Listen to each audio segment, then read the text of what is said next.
Ya, Assalamualaikum warahmatullahi wabarakatuh. Kembali lagi di channel saya, Apoteker Dias. Kali ini kita akan membahas tentang obat antihistamin atau obat anti alergi yang tidak menyebabkan ngantuk.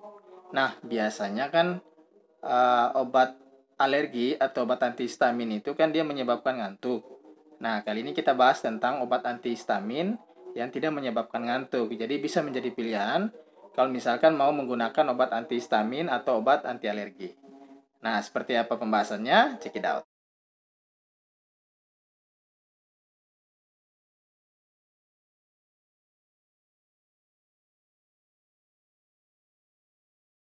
Ya, jadi gini, obat antihistamin atau obat alergi yang sering kita gunakan atau mungkin sering dokter resepkan, itu sebenarnya dia ada dua tipe atau bisa dibilang dua golongan. Kalau dalam bahasa farmasi, itu antihistamin itu dibedakan menjadi dua generasi.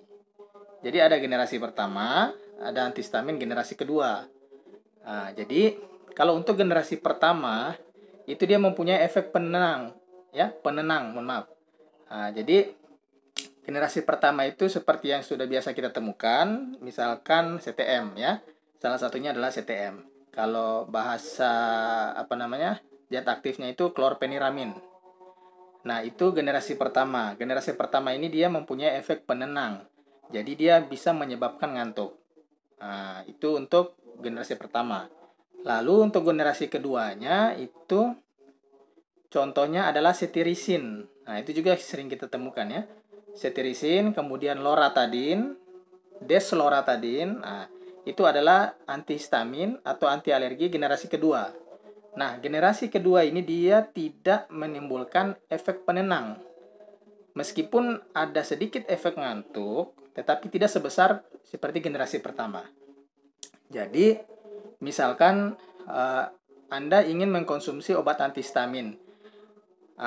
Pilihannya adalah ketika Anda ingin mengkonsumsinya tapi tidak mau mendapatkan efek ngantuknya, berarti otomatis Anda harus pilih antihistamin generasi kedua ya, seperti cetirizine, loratadine, dan juga desloratadine.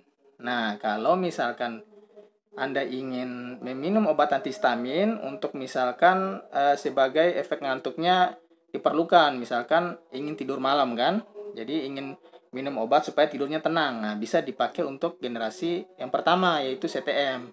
Dan itu juga memang sudah sering kita temukan ya. Dokter juga sering meresepkan hal itu. Jadi sebenarnya efeknya sama untuk antihistamin, untuk anti alergi, tetapi tinggal dikondisikan Anda perlu yang mana. Apabila Anda pekerja kantoran atau sibuk di luar rumah, maka yang diperlukan adalah obat generasi kedua karena tidak menyebabkan ngantuk.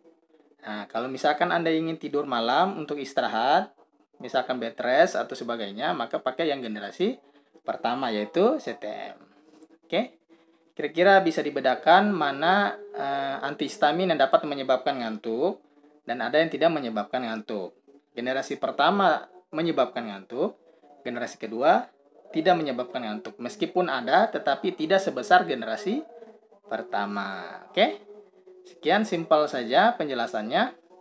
Apabila suka dengan video ini, tolong bantu untuk di like, share, dan bagikan ke semua orang untuk agar orang-orang juga tahu informasi ini, jadi dapat bermanfaat bagi semuanya. Terima kasih. Assalamualaikum warahmatullahi wabarakatuh.